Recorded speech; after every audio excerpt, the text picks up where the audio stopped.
Hey, what's going on? One coach's opinion, and let's not forget, it's my opinion and not a fact.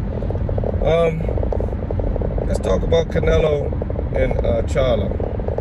It's coming up soon, about a week or so away. I'm really not a fan of the double weight class jump.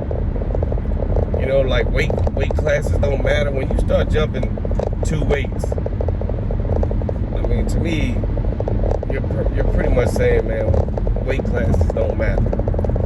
And if you've been making weight and at a certain weight, say you've been making 154, and you know how you rehydrate and stuff like that. If you can make 154, and I guess I'm taking the fights at 168. So if you could make 154, unless I'm wrong, make it 168, he actually probably is going to be fighting around, probably within 10 pounds of his probably walk around weight, or if not his walk around weight. I'm pretty sure he's fighting 54, probably not walking around at 168, probably walking around about 75 will be his walk around weight. But at 168, you look at, you're only cutting like 7 pounds. So you figure Canelo probably definitely isn't walking around at 168. So he's going to be definitely the bigger guy. I mean, if Charlo can use his height and use his boxing skills, it might be a good fight. In my mind, I feel Charlo is more of a banger, and I don't think he's going to be able to outbox Canelo, to be honest.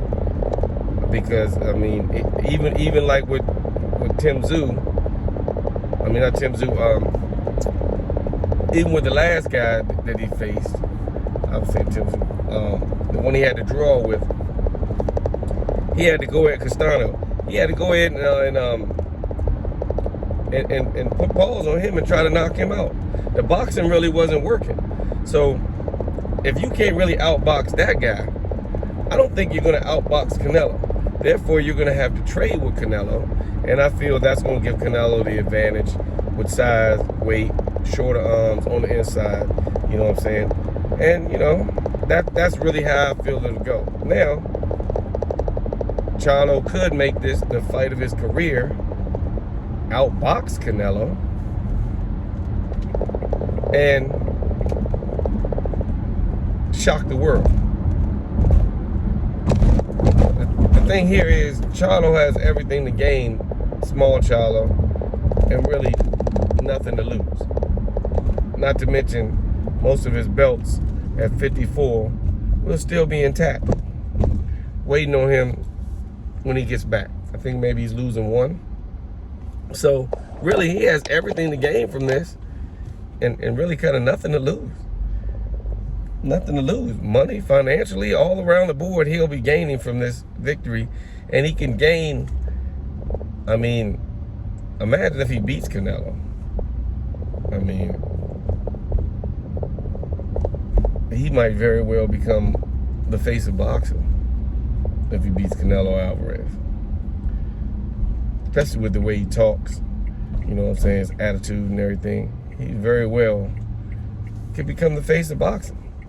You know, it's only one person before has beaten Canelo, and that's Floyd, and Floyd became the face of boxing. And to me, right now,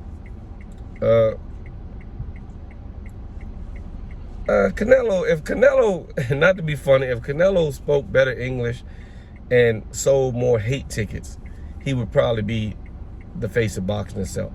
I've never really heard anybody say anything negative about Canelo Alvarez. I've never heard, you know, oh man, he may not. Nobody. To me, if you're going to be the face of boxing, you have to be loved and hated. And Canelo isn't hated enough.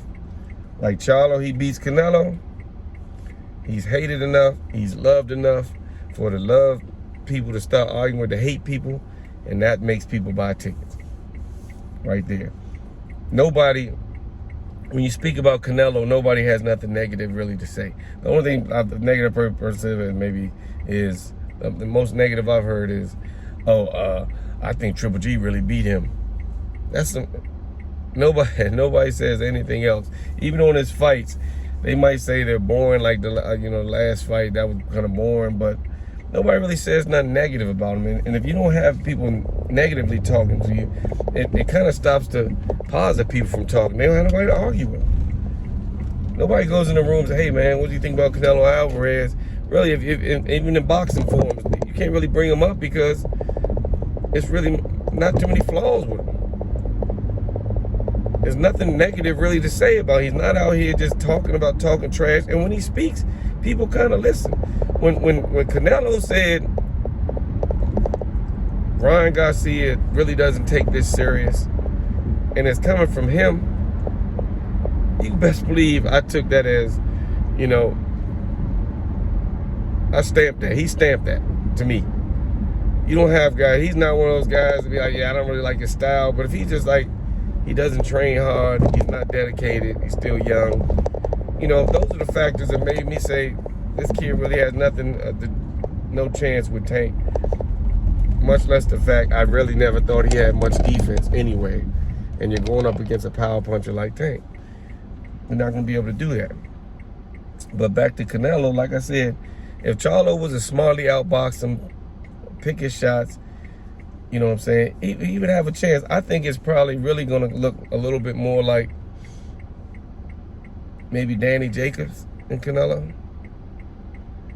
Like that fight win, I'm going to try to box him, then I'm going to try to let my hands go.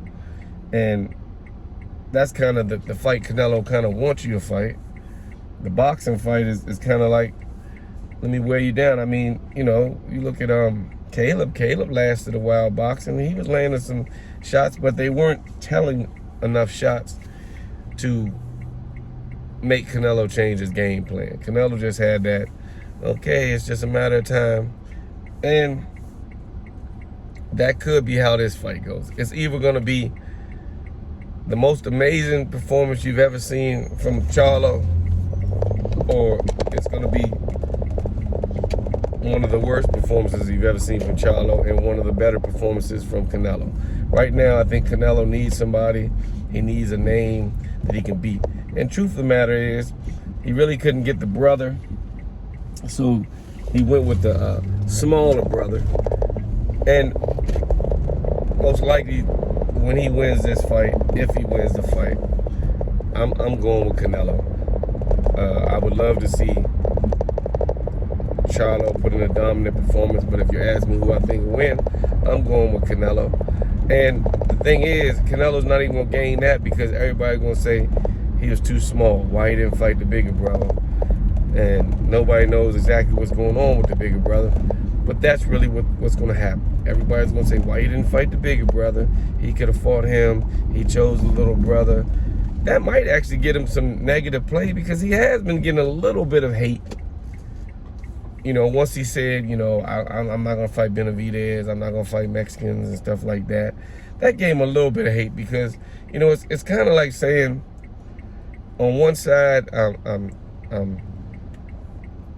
looking out for my countrymen, but on the other side, it's like saying, I'm not going to let my countrymen eat. And Benavidez wants to eat right now, That was one of the biggest fights, could be the biggest fights of his career, So, I got Canelo winning. I mean, I feel his defense has really stepped up. He really, he moves well, he counters well.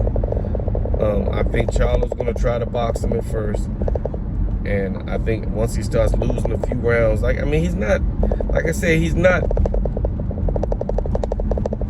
like a box bang type of guy. Like, he has the ability to box, but I'm only boxing so I can get you in a situation so I can bang you out and knock you out. That's his style to me.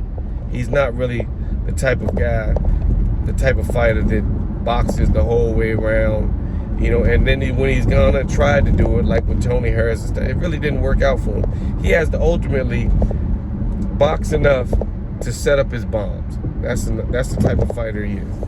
And I'm not sure if Canelo is gonna let him box like that because really Canelo is really waiting on you to try to set up those bombs so he can counterpunch you and take advantage of it. Not to mention the backwards and forward part. Charlo can fight backwards a little bit. You know what I'm saying? But he's not really a backwards fighter. Canelo's going to try to push him forward, I think. And, you know, you don't find really too many knockout guys that fight backwards. You know what I'm saying? Backwards, usually you find your more slick boxers, your tricky guys and stuff like that are able to fight backwards and set you up in traps and put traps together. But not often are you going to see too many power punches like a Mike Tyson or people know David Tuas, anybody you know that was really a good, serious power puncher, knockout artist that kind of fights backwards. It really doesn't happen that way. There's probably a few, don't get me wrong, there's a few that got that type of power. But usually, knockout guys, not guys that have knocked people out. You're knockout guys, the guys that basically you go in like Tank has the ability really to fight backwards. But when he really wants to knock you out, he's gonna come forward at you. He'll draw you in with the boxing and the making you miss, and then when he gets his opportunity to come forward, he'll blast you out. So that's kind of what makes him special. But back to Canelo, Charlo. I know it's going to be some, some Charlo fans out there that might not like my opinion, but you know what I'm saying? It really don't take nothing for Charlo. Really, if Charlo wasn't so secure at 154, he probably wouldn't even be taking this fight. You know what I'm saying? I guarantee somebody let him know, hey, look, if you can take this fight and you can still come back to your belts. So really, he has nothing to lose. The only thing he's losing is maybe one organization said they're going to strip him, and that'll be is undisputed. But that's only because he backed out of the Tim Tszyu fight so many times with injury and everything, and then you come back and say, well, I want to fight Canelo. So they just didn't go for it. But all the other bodies were like, okay, yeah, you can do that. Just make sure when you come back, you defend these belts. Now, they're not going to let him do it forever, so hopefully he makes the most of this. Now, imagine if he wins. Sheesh. You got 3 belts at 154. Does Canelo have all the belts at 168? You got belts at 168? I mean, that's a kind of a historical champion, to be champion in 2 weight classes at the same time. You know, fighting the guys that you fought to get at that thing. So, you know what I'm saying? It's really an opportunity, really, for Charlo to obtain greatness. For Canelo, the results, even if he wins, it's going to be another walk in the park. You fought a guy that you should, we thought you should have beat. He was weight classes smaller than you. You didn't fight his brother. You're going to get all types of negative stuff. And be honest, this win might help him out because he might get the negative fans that he needs to be the face of boxing. Because right now, I never understood how, and I'll be sure, but I never understood how people like Lomachenko, even if Terrence Crawford could, come into boxing and just kind of remove Canelo. How did Canelo lose the pound for pound of boxing? To me, once Floyd left, the second best was Canelo. You had to pass it down to Canelo, But people skipped over, Lomachenko pound for pound, Terrence Crawford pound, Earl Spence. And then you see Canelo number 5. You're like, how did he drop to number 5 when you're talking about boxing? What has he done? All the greats out there, with the exception of Bivol, he's kind of dominant. I'm not sure why he lost his pound for pound status, or people don't feel why he's the pound for pound king of boxing right now. But I think maybe just don't talk enough trash. He don't talk enough trash for people, to hate him. So, one coach's opinion, I got Canelo. I'm not sure who you got, but I got Canelo on this one. It could be a stoppage, and that's only because I don't think Charlo would give up. He's not going to try to fight a passive fight. So it might be Canelo by stoppage. One coach's opinion. That's all I got for you. Tell me what you think.